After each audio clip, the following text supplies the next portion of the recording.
Alright, Mustang Stampede. I just finished the connection for my MSD digital shift light. Again, this is the install video for this one here.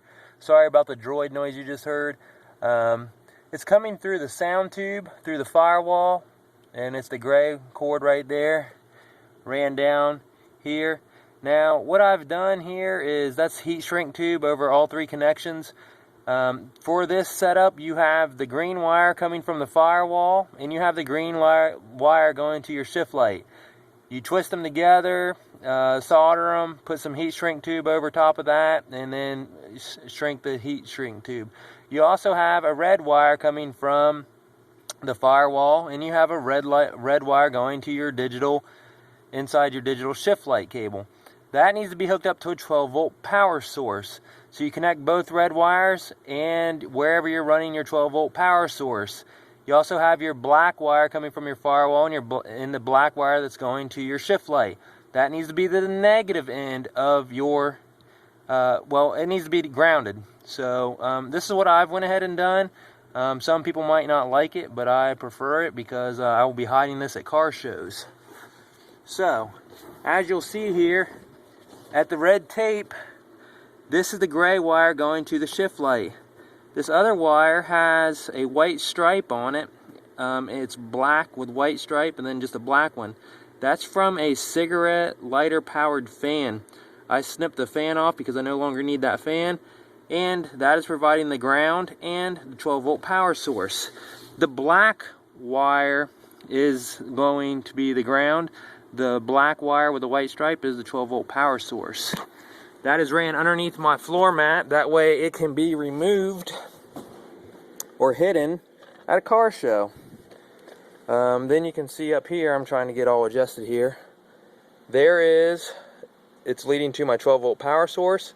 Can also make a little hole in my center console behind my seat and run it up into the 12-volt power source that's underneath my center console for total stealth. You know, of course you'd want to unplug it when you're not going to use it for a while because it'd probably drain your battery, but I left it plugged in the whole time I was at the drag strip, about 5 hours, and had no problems. Okay, so for the shift light itself, there's a specific setup for this car. This is the shift light. As you can see, it's already flashing 0. I press both buttons and it lets me know that I have a shift point set right now for 3750. I press it again, it says 3750, press it again, 3750. You can set 4 shift points on this car. Then you have level. Level 9 is the highest intensity for the bulb, and this is getting kind of hard to do with one hand. So you got level 9. I'll try and hold it like this maybe.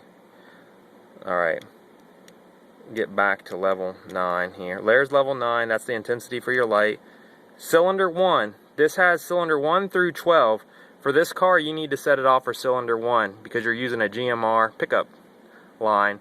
And basically, it's very well explained in the instructions as to using one cylinder mode on the digital shift light because you're using a GMR pickup.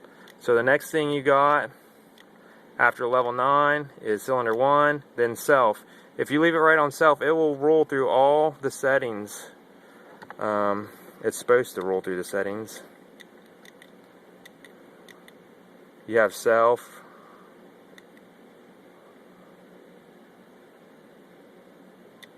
Alright, there's also an automatic. Let's see what the automatic does.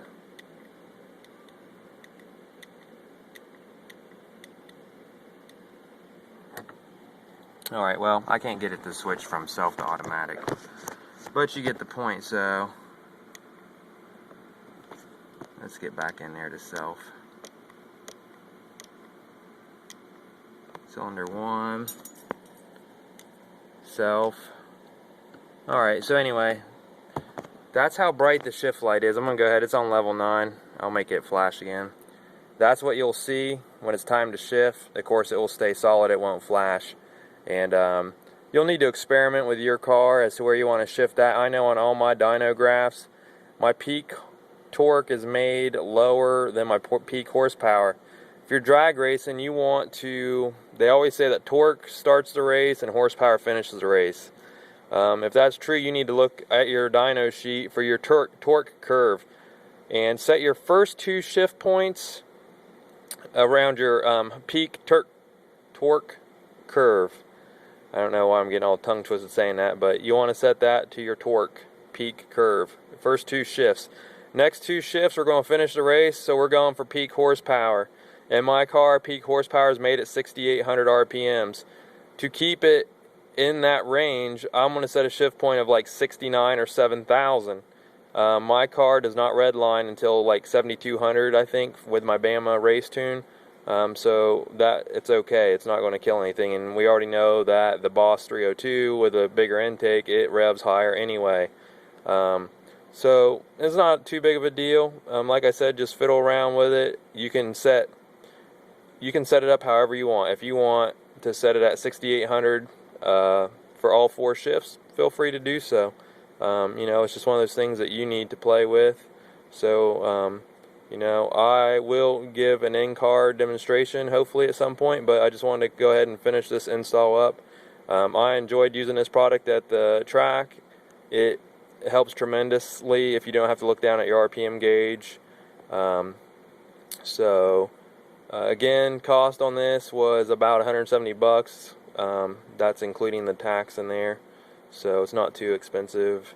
And that's about it for this review of this product. And well, actually, this is the installation. I've already done the review. So, all right. As always, thanks for watching, guys. This is the Mustang Stampede.